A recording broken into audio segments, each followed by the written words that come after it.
नमस्कार विद्यार्थी मित्रांनो, मी assistant professor Jaya Kawale GS college of commerce वर्धाच्या ई लर्निंग प्लॅटफॉर्मवर आपणा सर्वांचे स्वागत करते।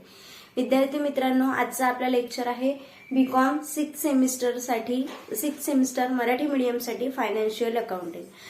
तर विद्यार्थी मित्रांनो, आपण आपल्या होल्डिंग कंपनीचे 4 प्रॉब्लेम जवळपास झालेले होते आणि आज आपण या ठिकाणी प्रॉब्लेम नंबर 5 डिस्कस करणार आहोत, ज्यामध्ये जसं की आपण हर एक नवीन प्रॉब्लेम मध्ये एक नवीन पॉइंट डिस्कस केलेला आहे, त्याच पद्धतीने आजच्या या प्रॉब्लेम नंबर 5 मध्ये सुद्धा आपण एक नवीन पॉइंट बघणार आहोत, जो की आहे consolidated balance sheet when cash in transit.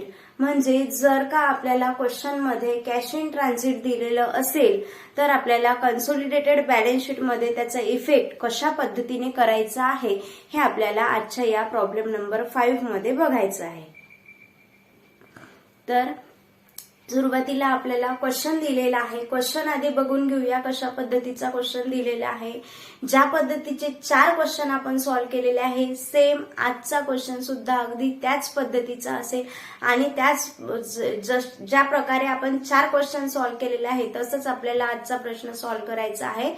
फरक फक्त एवढा आहे की जेव्हा आपण कन्सोलिडेटेड बॅलन्स शीट तयार करतो आहे तेव्हा मात्र आपल्याला जे कॅश इन ट्रान्झिट साठी जी आपल्याला ऍडजस्टमेंट दिलेली असेल किंवा ऍडिशनल इन्फॉर्मेशन दिलेली असेल त्याचा इफेक्ट आपल्याला कन्सोलिडेटेड बॅलन्स शीट मध्ये करायचा आहे। अदरवाइज ज्या पद्धतीने आपण प्रॉब्लेम सॉल्व्ह करत असतो अगदी त्याच पद्धतीने आपल्याला उर्वरित प्रॉब्लेम सॉल्व्ह करायचा आहे।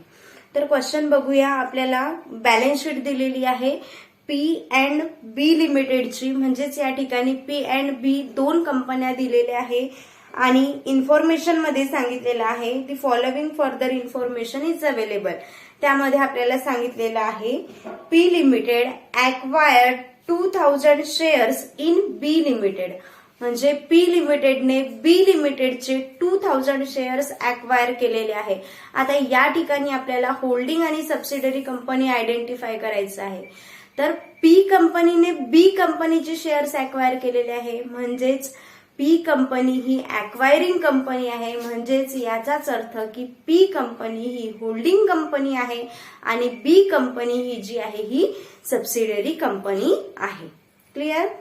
तर 1 जुलै 2000 ला 1,80,000 रुपयाला 2000 शेअर्स P कंपनीने ॲक्वायर केलेले आहे। क्लिअर आहे? त्यानंतर second information, bills receivable in P limited include 5000 bills accepted for B limited. आता हे इंटरडेप्ट ट्रान्झॅक्शन आहे, हे आपल्याला कन्सोलिडेटेड बॅलन्स शीट मध्ये याचा इफेक्ट आपल्याला करायचा असतो। सोबतच सांगितलेलं आहे and bills discounted by P limited include ₹7,500 bill accepted by B limited. P लिमिटेडच्या बिल्स मध्ये अशा 7,500 रुपयाचे B लिमिटेडने एक्सेप्ट केलेले बिल आहे, जे की P लिमिटेडने बँक मध्ये ते डिस्काउंटेड केलेले आहे। तर याची जी एंट्री आहे याचा इफेक्ट कुठेही होणार नाही, मात्र जी कंटिंजंट लायबिलिटी आहे, कंटिंजंट लायबिलिटी म्हणून आपण कन्सोलिडेटेड बॅलन्स शीट मध्ये लायबिलिटी साइडला हे पद दाखवू शकतो। त्यानंतर थर्ड इन्फॉर्मेशन आहे creditors of P limited include ₹15,000 due to B limited. हे सुद्धा इंटरडेप्ट ट्रान्झॅक्शन आहे। P लिमिटेडच्या क्रेडिटर्स मध्ये B लिमिटेडचे काही क्रेडिटर्स इन्क्लूड आहे, ते दोन्ही म्हणजे P लिमिटेडच्या क्रेडिटर्स मधून आणि B लिमिटेडच्या डेटर्स मधून आपल्याला दोन्ही मधून हे इंटरडेप्ट ट्रान्झॅक्शन इंटरकोविंग आपल्याला लेस करायचं आहे। आणि नंबर 4 आणि इम्पॉर्टंट ऍडजस्टमेंट या ठिकाणी सांगितलेली आहे remittance of ₹10,000 by cheque from P limited was not received by B limited. म्हणजे P लिमिटेडने 10,000 रुपीज रेमिटन्स केलेले आहे, म्हणजे पे केलेले आहे B लिमिटेडला, परंतु आर्थिक वर्षाच्या शेवटीपर्यंत B लिमिटेडला ते रिसिव्ह झालेले नाही आणि म्हणून ते बॅलन्स शीट मध्ये त्याचा रेकॉर्ड ठेवलेला नाहीये किंवा बॅलन्स शीट मध्ये त्याचा रेकॉर्ड आलेला नाही आहे। तर आपल्याला आता याचा इफेक्ट कशा पद्धतीने करायचा आहे, तर जेव्हा मी तुम्हाला ज्या काही बेसिक ऍडजस्टमेंट समजून सांगितल्या होत्या त्यामध्ये ही ऍडजस्टमेंट आलीच आहे.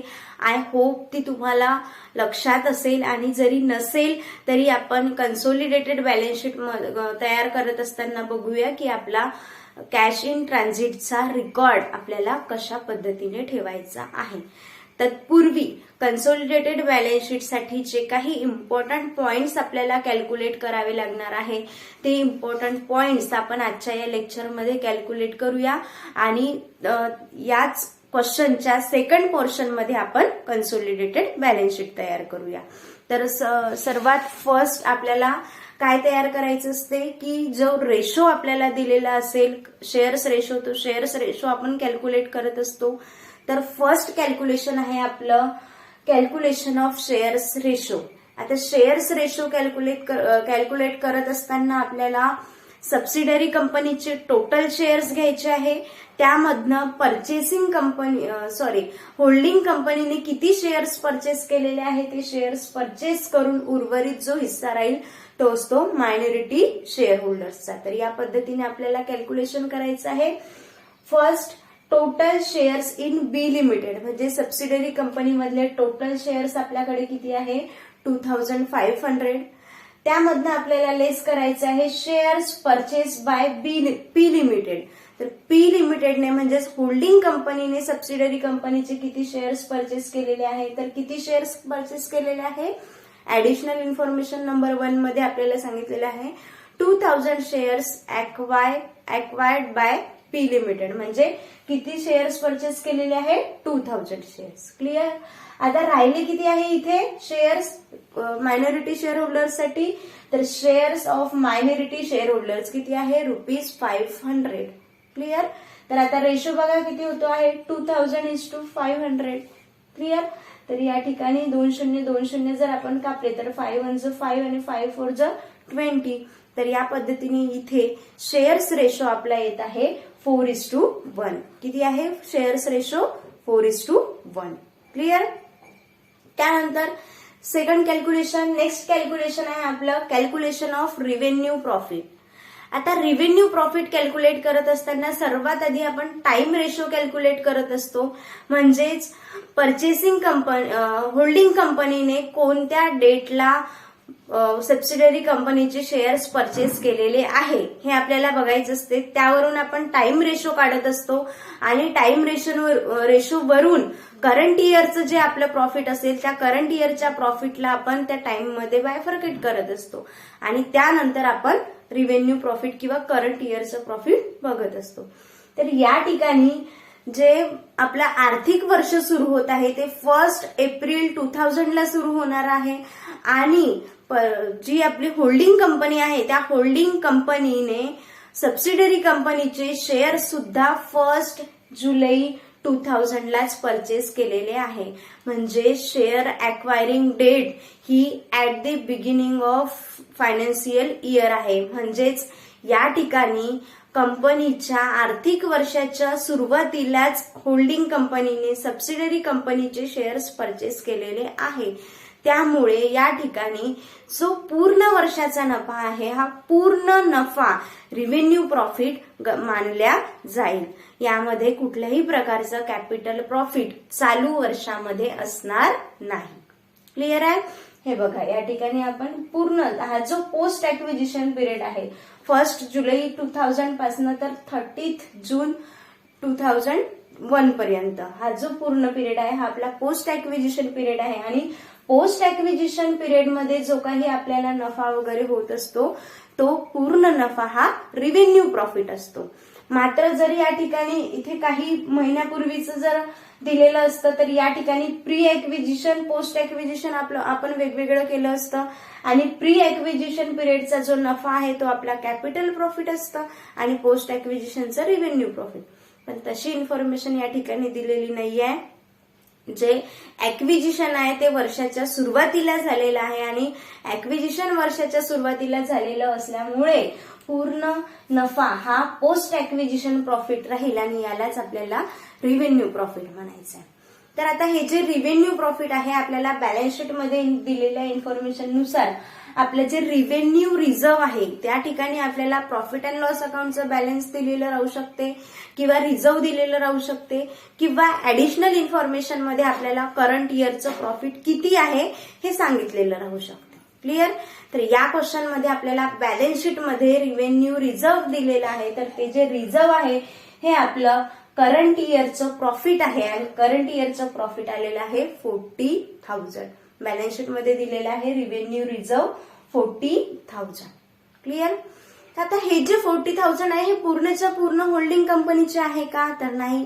यामधील काही पार्ट जो आहे तो होल्डिंग कंपनीचा आहे आणि काही पार्ट जो आहे तो मायनॉरिटी शेअर होल्डर्सचा आहे.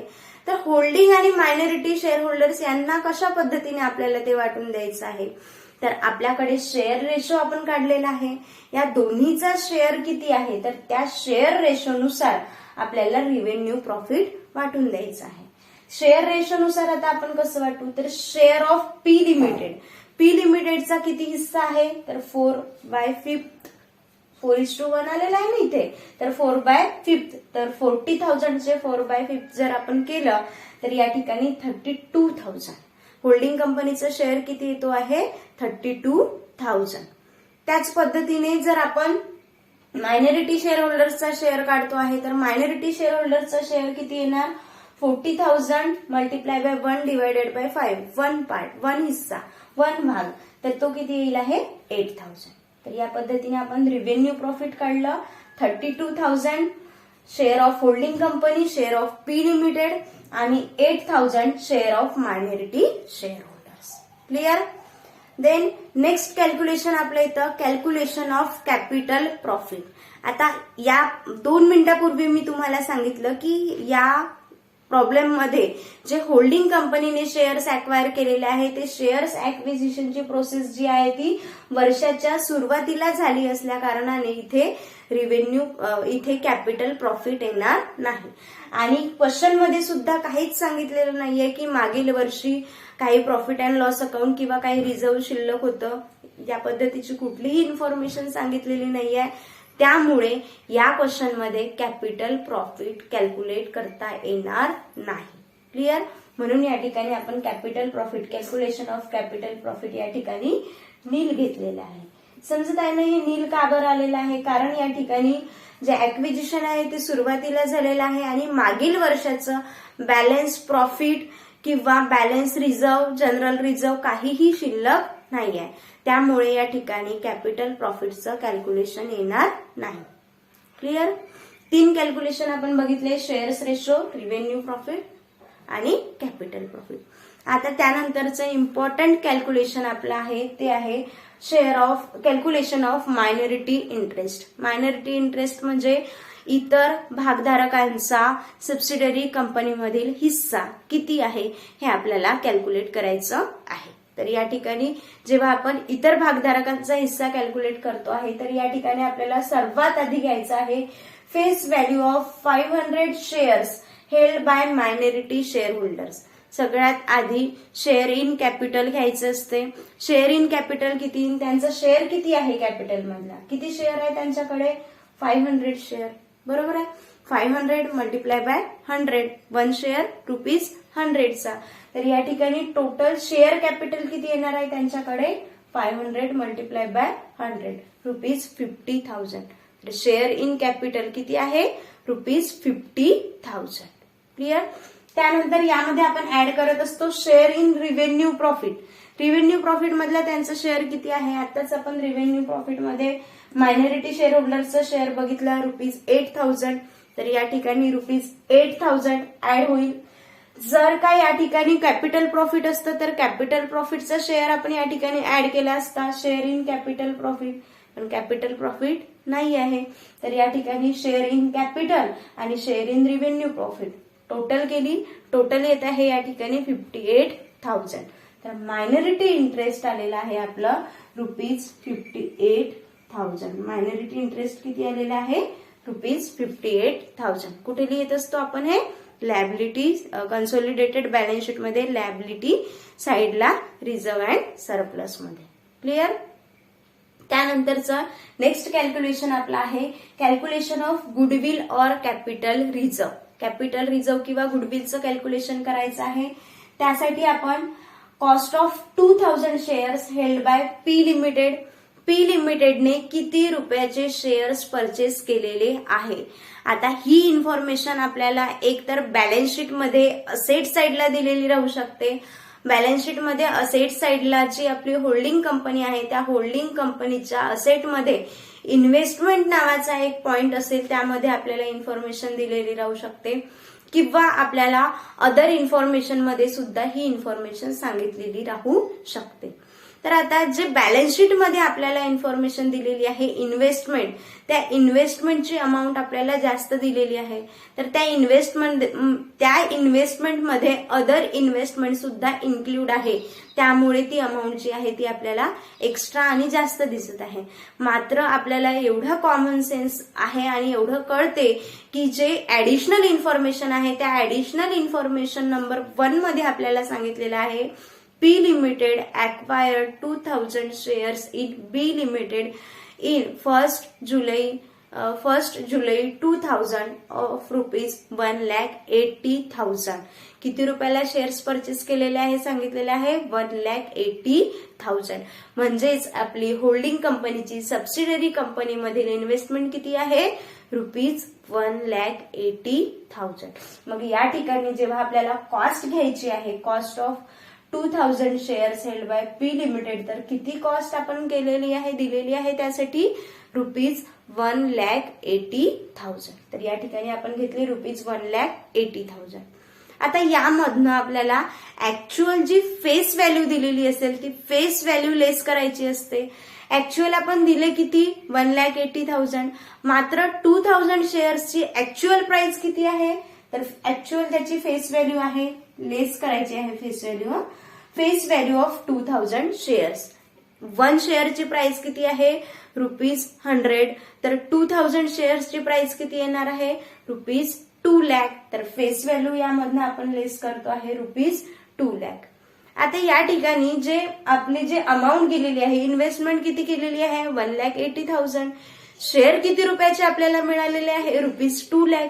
मग या ठिकाणी आपला 20,000 फायदा झालेला आहे. बरोबर आहे, आपण कमी अमाऊंट दिली आपल्याला जास्त रकमेचे शेअर्स मिळालेले आहे. तर या ठिकाणी जो काही आपला फायदा झालेला असेल तर तो फायदा असतो आपला कॅपिटल रिझर्व. आणि जर आपल्याला एक्स्ट्रा पैसे द्यावे लागले तर ते एक्स्ट्रा द्यावी लागणारी जी अमाऊंट आहे ते असते आपला कॉस्ट ऑफ कंट्रोल. आणि त्यामधनं कॅपिटल प्रॉफिटचा हिस्सा लेस करून आपण ते गुडविल गृहीत धरत असतो, गुडविलसाठी दिलं असं गृहीत धरत असतो. पण यामध्ये आपला फायदा झालेला आहे आणि फायदा जो आहे तो आपण कॅपिटल रिझर्व या नावाने दाखवत असतो. आता जेव्हा मी तुम्हाला गुडविल आणि कॅपिटल रिझर्वचं कॅल्क्युलेशन सांगितलेलं आहे तेव्हा मी हे सुद्धा क्लिअर केलेलं आहे की जर क्वेश्चन मध्ये हे जर मायनस बॅलन्स आलेलं आहे, लेस बॅलन्स आलेला आहे, तर याला आपल्याला कॅपिटल रिझर्व म्हणायचं आहे. बरोबर आहे. पण जर का बॅलन्स शीट मध्ये होल्डिंग कंपनीच्या आणि सबसिडरी कंपनीच्या, होल्डिंग आणि सबसिडरी दोन्ही कंपनीच्या बॅलन्स शीट मध्ये जर का गुडविलची अमाऊंट दिलेली असेल तर मात्र आपण जेव्हा कन्सोलिडेटेड बॅलन्स शीट तयार करत असतो तेव्हा त्या कन्सोलिडेटेड बॅलन्स शीट तयार करत असताना हे जे कॅपिटल रिझर्व आहे हे गुडविल मधून आपल्याला लेस करायचं असते. तर आता बघा या ठिकाणी आपल्याला बॅलन्स शीट मध्ये दिलेलं गुडविल दिलेलं आहे, तर हे आपल्याला हे जे कॅपिटल रिझर्व आहे ऍडजस्ट करायचं आहे. तर बघा पी लिमिटेडची गुडविल दिलेली आहे रुपीज 50,000, बी लिमिटेडची गुडविल आहे रुपीज 15,000. टोटल गुडविलची अमाऊंट आहे आपल्याकडे 65,000. आता बॅलन्स शीट मध्ये आपण एक साइडला गुडविल दाखवत आहे, एक साइडला कॅपिटल रिझर्व दाखवत आहे. म्हणजे एकीकडे आपण आपलं लॉसही नुकसानही दाखवून राहिलो, एकीकडे आपला फायदाही दाखवून राहिलो. तर हे दोन्ही एका वेळेस बॅलन्स शीट मध्ये कधीही दाखविल्या जात नाही, कारण आपण फायदा आणि लॉस हे दोन्ही एका वेळेस दाखवू शकत नाही. आपल्याला एकतर फायदाच दाखवावा लागेल किंवा एकतर आपल्याला नुकसानच दाखवावं लागेल. ऍक्च्युअल मध्ये गुडविल हे आपलं नुकसान नाहीये, परंतु गुडविल या ठिकाणी कन्सोलिडेटेड बॅलन्स शीट मध्ये गुडविल म्हणजे काय गृहीत धरलं जाते की आपण जे शेअर्स परचेस केलेले आहे ते शेअर्स परचेस करण्याकरिता आपण जी एक्स्ट्रा अमाऊंट बिअर केलेली आहे, जास्तची अमाऊंट दिलेली आहे, ती जास्तची अमाऊंट म्हणजे गुडविल साठी दिलेली आहे. असं या ठिकाणी होल्डिंग कंपनीमध्ये आपण गृहीत धरत असतो. म्हणून या ठिकाणी हे जे कॅपिटल रिझर्व्ह आलेलं आहे ते कॅपिटल रिझर्व्ह आपल्याला गुडविल मधून ऍडजस्ट करायचं आहे. तर आता बघा, गुडविलची अमाऊंट आपल्याकडे किती आलेली आहे 65,000. कॅपिटल रिझर्व्ह किती आहे 20,000. तर हे यामधनं सहजरित्या ऍडजस्ट होऊ शकतं. बरोबर आहे. गुडविल जास्त आहे, कॅपिटल रिझर्व्ह कमी आहे, तर जास्त अमाऊंट मधनं कमी असलेली अमाऊंट सहज आपल्याला ऍडजस्ट करता येतं. तर यामधनं 65,000 मधनं कॅपिटल रिझर्व्हची अमाऊंट जर आपण ऍडजस्ट केली तर 65,000 मधनं 20,000 लेस झाल्यानंतरची जी अमाऊंट उरेल ती राहील आहे गुडविलची अमाऊंट 45,000. आणि आता हे जे ऍडजस्टेड गुडविल आहे ती ऍडजस्टेड गुडविल आपल्याला कन्सोलिडेटेड बॅलन्स शीट मध्ये असेट साइडला लिहायची आहे. क्लिअर आहे. तर या पद्धतीने आजचा हा प्रॉब्लेम नंबर 5 होतं. यामध्ये आपल्याला बघायचं आहे कॅश इन ट्रान्झिटचा रेकॉर्ड कसा ठेवायचा. तर आपण जी बेसिक इन्फॉर्मेशन आपल्याला कन्सोलिडेटेड बॅलन्स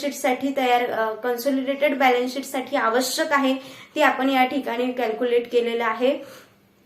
त्या ठिकाणी आपण share ratio, revenue profit, capital profit जे की नील आलेलं आहे, मायनॉरिटी इंटरेस्ट आणि गुडविल या महत्वाच्या 4 ते 5 टर्म्स आपण या ठिकाणी कॅल्क्युलेट केलेले आहे. नेक्स्ट लेक्चरमध्ये आपण याच प्रॉब्लेम नंबर 5 साठी जी कन्सोलिडेटेड बॅलन्स शीट आपल्याला तयार करायची आहे ती कशा पद्धतीने करायची ती आपण बघणार आहोत. तोपर्यंत इच अँड एव्हरी व्हिडिओ बघत राहा. काही डिफिकल्टी असेल तर विचारा. त्यानंतर पुन्हा भेटूया नेक्स्ट लेक्चरमध्ये. तोपर्यंत धन्यवाद.